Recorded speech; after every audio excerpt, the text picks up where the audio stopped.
Hoje nós vamos alterar um pouquinho, mudar um pouquinho o nosso tema. Nas últimas semanas nós temos conversado sobre Salmos, mas essa é a semana da Páscoa e nós vamos passar alguns dias conversando sobre Jesus Cristo, a morte e a ressurreição de Jesus. Eu vou ler um texto da palavra, Mateus, no seu capítulo 27. Houve trevas sobre toda a terra, do meio-dia às 3 horas da tarde. Por volta das 3 horas da tarde, Jesus bradou em alta voz: Eloi, Eloi, lama sabachthani, que significa Deus meu, por que me abandonaste? Quando alguns dos que estavam ali ouviram isso, disseram: Ele está chamando Elias. Imediatamente um deles correu em busca de uma esponja, embebeu em vinagre, colocou-a na ponta de uma vara e deu a Jesus para beber. Mas os outros disseram: Deixe-o, vejamos se Elias vem salvá-lo. Depois de ter bradado novamente em alta voz, Jesus entregou o Espírito. Naquele momento, o véu do santuário rasgou-se em 2 partes, de alto a baixo. A terra tremeu e as rochas se partiram. Os sepulcros se abriram e os corpos de muitos santos que tinham morrido foram ressuscitados. E saindo dos sepulcros, depois da ressurreição de Jesus, entraram na cidade santa e apareceram a muitos. Quando o centurião e os que com ele vigiavam Jesus viram o terremoto, tudo o que havia acontecido, e ficaram aterrorizados e exclamaram: verdadeiramente este era o Filho de Deus.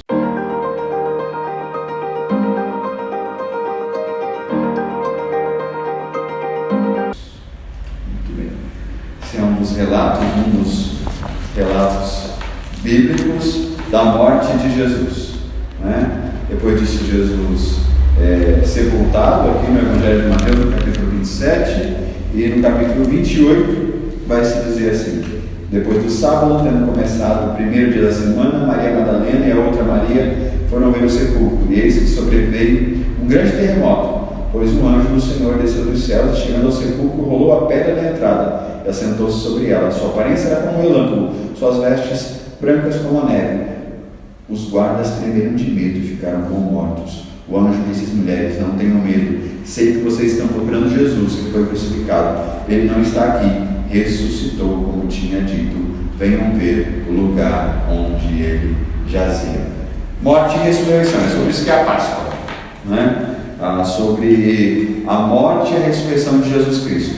A Páscoa é um evento puramente cristão?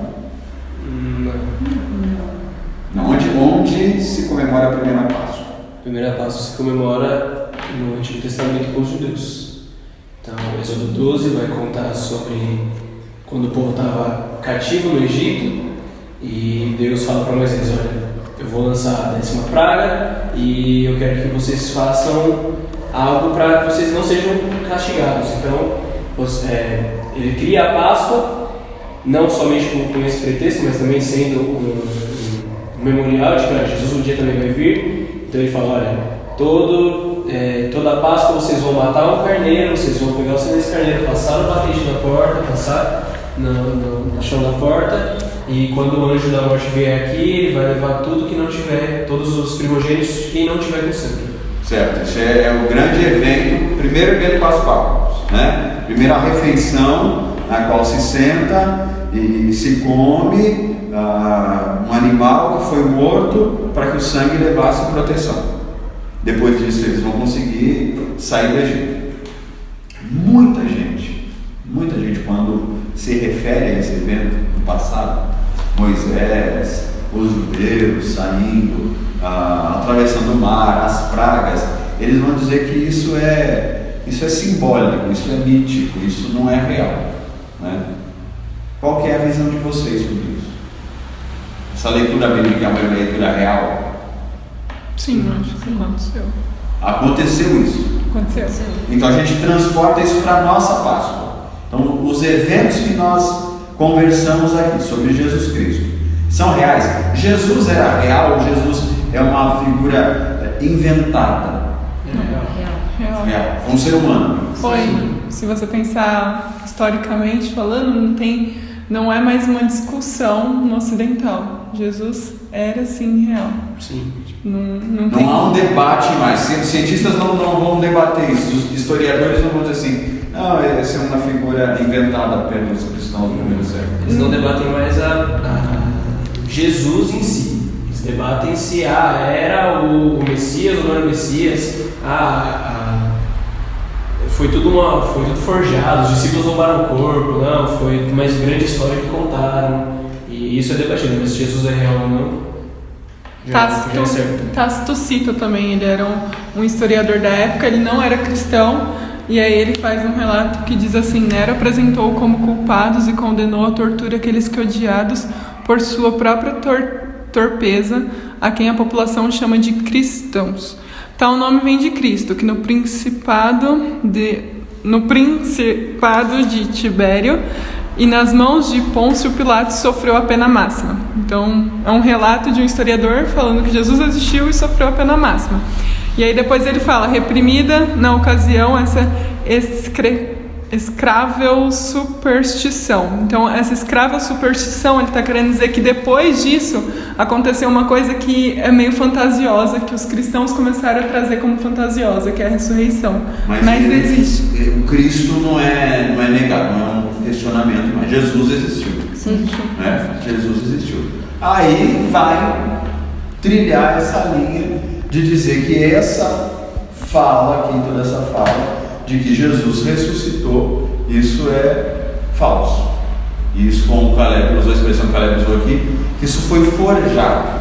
Né? Nós temos evidências científicas de que não houve esse forjar. É real a evidência da ressurreição? É real. Tem relatos que falam que aconteceu, mas falam que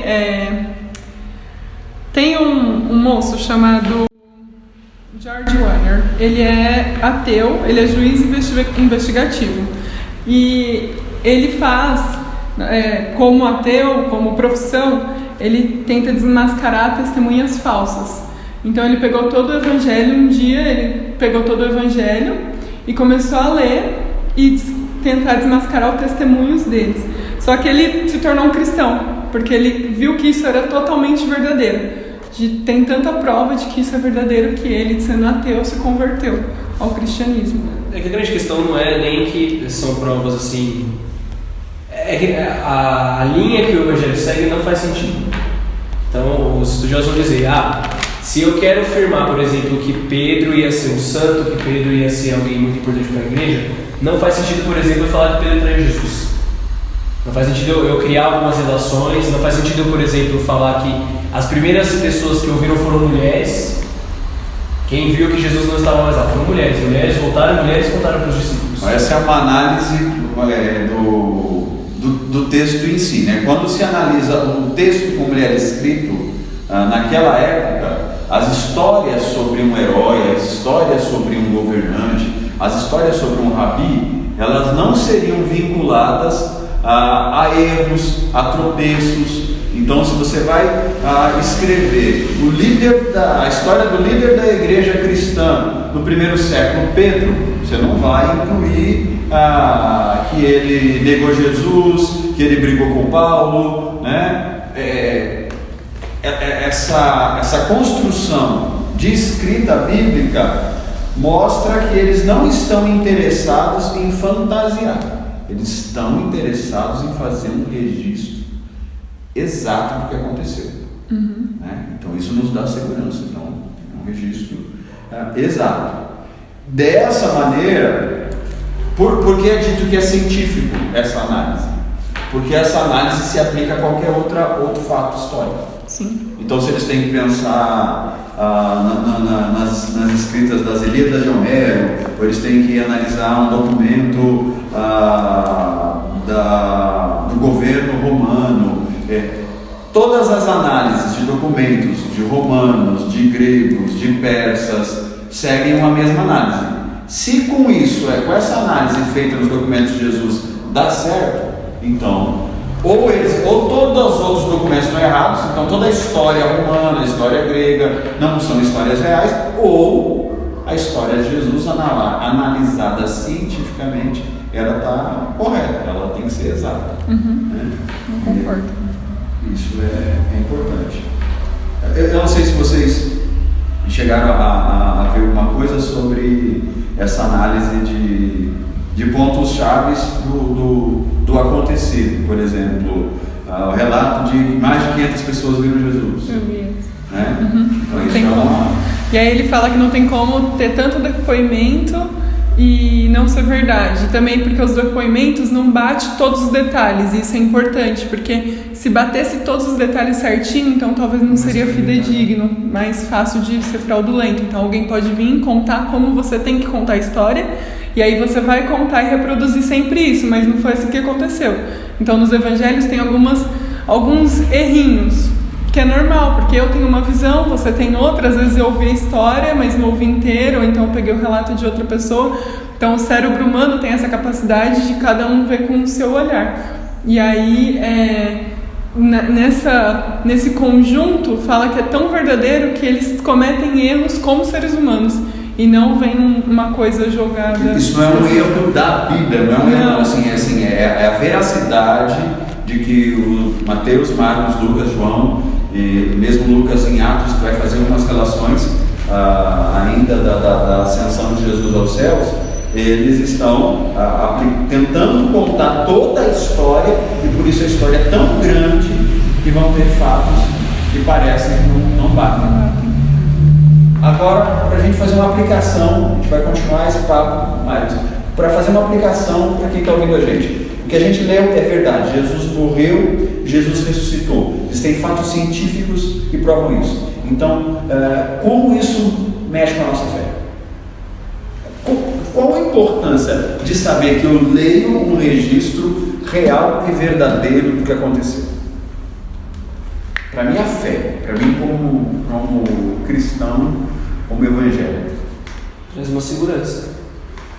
Porque é muito comum no momento de crise ou no momento até de conflito com alguém, a pessoa acusar você de falar, mas como é que você sabe que isso é verdade? A gente pensa sobre o céu, por exemplo, você fala, como é que você tem certeza que você vai para o céu? Como é que você tem certeza que o céu existe? Olha, eu tenho certeza porque, historicamente, cientificamente, as pessoas não tentaram mentir nesse livro. Então, se elas estavam dizendo com toda segurança, se elas realmente viram tudo isso acontecer, eu posso fazer isso para a minha vida. Né? E a gente fala, por exemplo, sobre ouvir testemunhos. Eu ouço testemunhos de gente aqui na Terra que viveu algumas coisas. Por quê? Porque ouvindo essas pessoas, eu tenho certeza de que eu estou no caminho certo e que também posso viver algumas coisas com Deus diferentes. Traz segurança. Para você, Carla, além de segurança, traz alguma coisa?